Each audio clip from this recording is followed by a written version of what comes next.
Monster Hunter World has been my latest obsession, and apparently it's everyone else's obsession as well.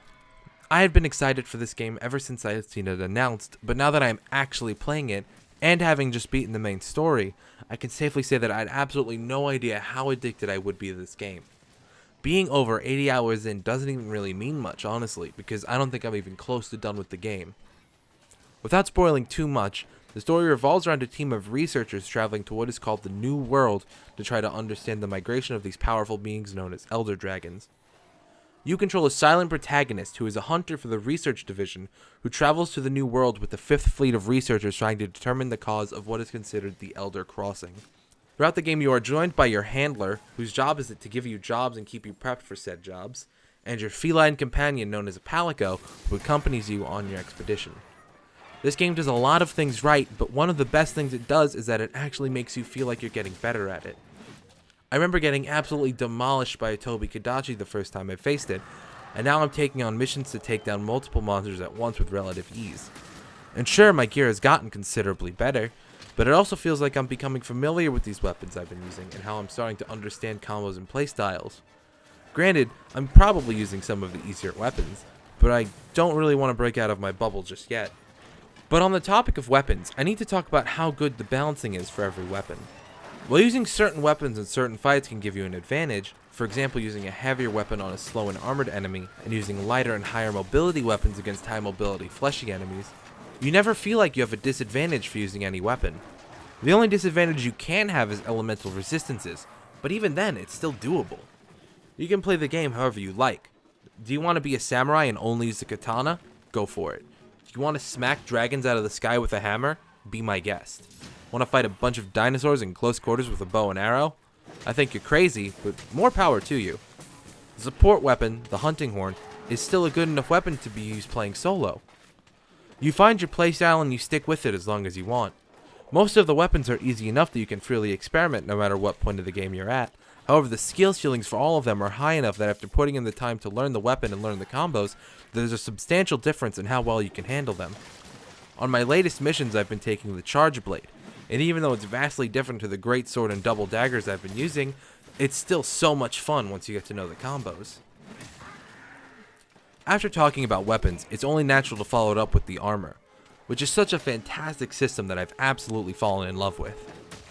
Your playable character doesn't level up in the normal sense. You have progression, but none of that affects anything about you.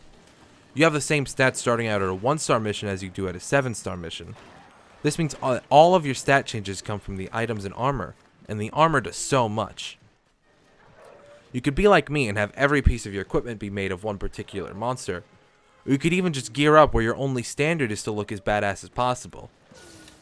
Every large monster has its own set of armor, but the tougher the monster doesn't mean that the armor is best. If the best armor you can make is super weak to ice, then you probably won't want to use that armor against the giant ice dragon. The last main part of the game is obviously the monsters. I haven't been this in awe over enemies in a game since Prey or maybe even Bioshock. Each monster is more extravagant than the last, and once you think you've mastered the patterns of every monster and are finally getting the hang of things, the game gives you high rank mode, which completely changes up patterns and attacks, and even gives the monsters new attacks. There might even be something more than this later on, but I just have no idea. I'm trying my hardest to be well informed on the game while also not spoiling anything for myself.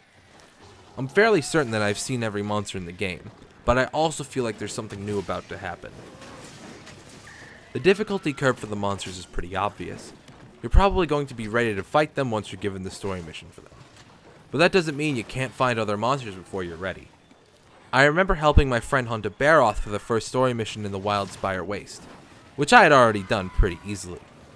Unfortunately, while we were fighting it, we fell into a quicksand pit which took us into the lair of literally the last required enemy you need to fight in low rank mode, Diablos. Mind you, we're doing a mission about 24 missions before we're supposed to even know what a Diablos is, let alone fight one. Saying we got obliterated doesn't do it justice to what actually happened to us. The Diablos still gives me trouble fighting it. It's ridiculous, but also made for one hell of a memory.